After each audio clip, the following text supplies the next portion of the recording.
त्याला ना फाशी आहे ना. फाशी साहेब आमचे वाखंडी पोर आहेत, आम्ही रोज कष्ट करून खातो. आमच्या पोराला जर आम्ही नाही कष्ट केलं पोराला खायला काय घालणार सांगा बरं. जर आम्ही कामाला गेलो तर आमच्या पोरांना लक्ष द्यायला कोण आहे. आम्ही हिशोब पाठवतो शाळेमध्ये, त्या पोरी आजारी होती म्हणजे आई बापांनी घरी ठेवली.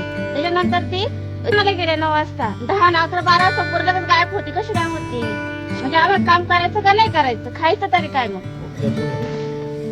त्याच्यात आरोपीला ताब्यात घेण्यात आला. त्याच्यावर आपण अटकेची कारवाई करू. पंचनामा चालू आहे. 83 गुन्हा दाखल करीत आहोत. सध्या आपल्याला जे कायद्याची प्रक्रिया आहे ती FIR दाखल करू, म्हणून त्याला कठोर शिक्षा होईल. बरोबर.